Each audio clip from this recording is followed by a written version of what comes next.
આપણે ત્યાં સંત અને ભગવંત એના માટે બે વસ્તુ લાગુ પડશે. એક તો પ્રાપ્તિ. સંત માણસને મળતા નથી. પહેલું ભગવાન મળી ગયા તો પછી એક બીજું પગથિયું બાકી રહે, પરિચય, એની ઓળખાણ. કઠિન છે, ઓળખવા કઠિન છે, કારણ કે સંતો છે ને સ્વભાવમાં જીવે, પ્રભાવને છુપાવે. એ કેટલા સમર્થ છે, એનામાં કેટલી શક્તિ છે એની જાહેરાત ન કરે, પણ એનો સ્વભાવ હોય ને એમાં જીવે. એટલે ઘણી વખત માણસ છેતરાય જાય, ઓળખી ન શકે. ઈશ્વરમાં પણ એવું છે. આપણે ત્યાં ભગવાન કૃષ્ણ પરમાત્મા લીલા કરતા ત્યારે એને રૂબરૂ કેટલા ઓળખી શકીએ. ભાગવતમાં અભ્યાસ કરો તો બહુ ઓછા લોકો ઓળખી શક્યા છે. નહીતર વિરાટ સ્વરૂપ દુર્યોધનને અને અર્જુનને બેને બતાવ્યું છે. મહાભારતના યુદ્ધમાં અર્જુનને વિરાટ સ્વરૂપ બતાવ્યું એ પહેલા, જ્યારે ભગવાન દૂત બનીને ગયા અને વિષ્ટિ કરવા માટે, ત્યારે દુર્યોધનને વિરાટ સ્વરૂપ બતાવ્યું છે. ફરક કેટલો હતો? અર્જુનને વિરાટ સ્વરૂપનું દર્શન કરાયું અને અર્જુન આધીન થઈ ગયો અને એણે પછી ભગવાનની આગળ ઇકરાર કરી લીધો, મારો મોહ નષ્ટ થઈ ગયો છે, હું અંધારામાં ભટકતો હતો. નષ્ટો મોહ સ્મૃતિર લબ્ધ્વા, મારો મોહ નષ્ટ થયો, મને જ્ઞાન થઈ ગયું છે, સમજણ આવી ગઈ છે. હવે પણ પરમાત્મા, હવે એક નિર્ણય મેં કર્યો છે, હવે તમે કહેશો એમ હું કરીશ, તમારો કોઈ વિરોધ નહીં કરું. કરીશ્ચે વચનં તવ વત પ્રસાદાન મયાચ્યુત. શું અર્જુનના શબ્દો છે ભગવદ્ ગીતા.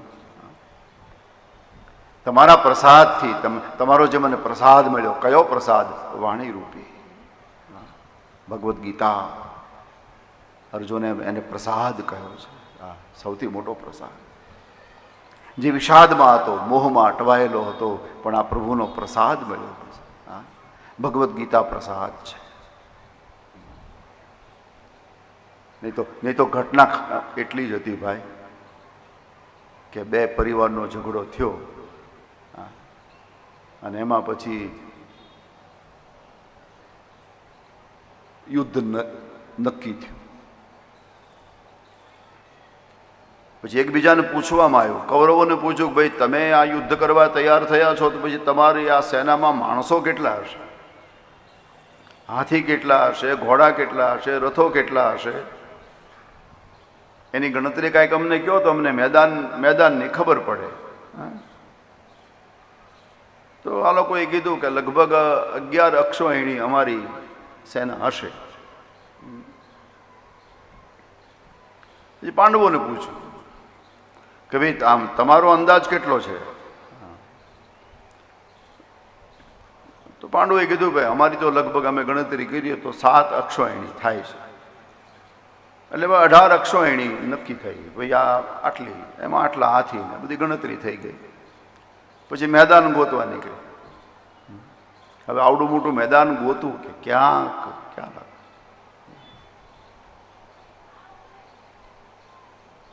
ખૂબ ખોજ કરી પણ ક્યાંય મેદાનનો કાંઈ મેળ પડ્યો નહીં. પછી કોકે સલાહ આપી, આપણું જ ખેતર રાખી દો ને પોતાનું,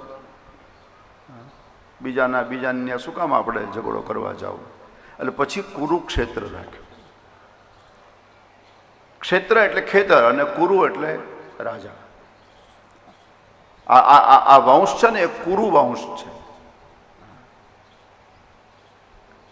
અને ભાગવતના ઉલ્લેખ પ્રમાણે તમને કહું, કુરુ સૂર્યપુત્રી તાપીનો દીકરો છે. તમારા સુરતમાં જે તાપી વહે છે એના દીકરા છે કુરુ.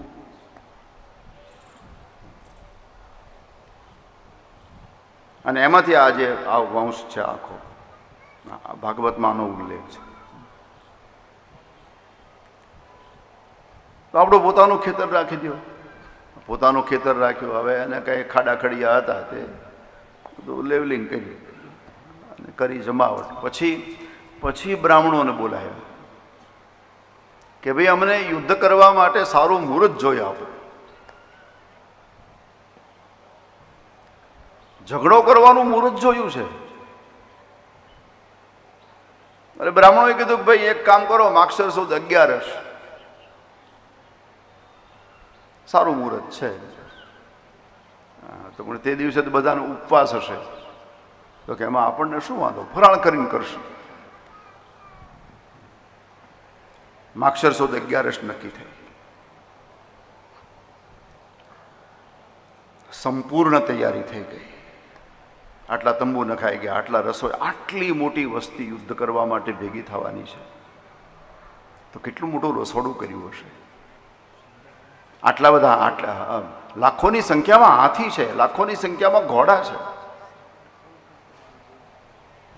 અને એમાં એની બધાની ઘાસની વ્યવસ્થા, આ બધી, આટલા બધા રથો, એનું પાર્કિંગ.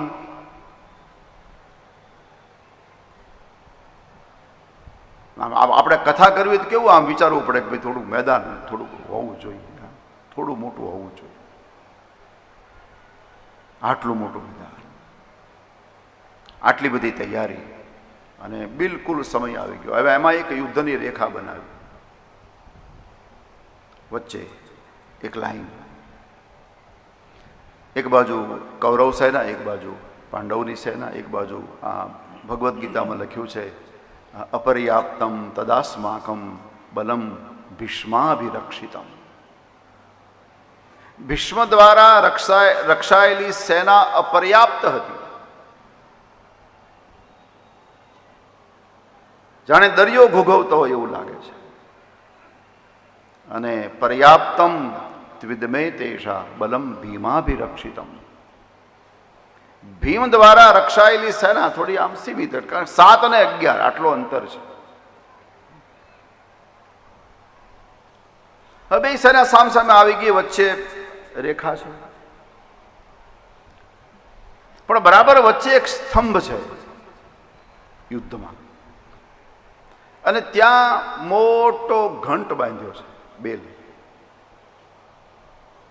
એટલે બે પક્ષના 5-5 જણા એ નક્કી કરે કે હવે યુદ્ધ શરૂ કરો, એટલે ઘંટ વગાડે.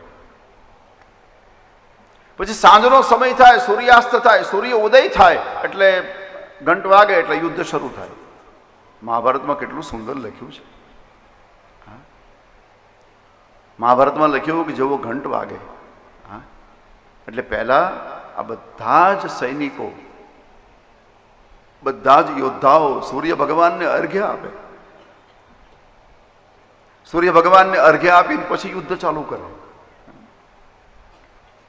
અને સૂર્યાસ્ત થાય એટલે પછી આ 10 જણા ભેગા થાય, નક્કી કરે ભાઈ સૂર્યાસ્ત થઈ ગયો, એટલે ઘંટ વગાડ. ઘંટ વાગે એટલે વખતે તીર ચડાવ્યું હોય તો પછી એનાથી મરાય નહીં, પાછું ખેંચાઈ જાય. આ બધી વ્યવસ્થા છે.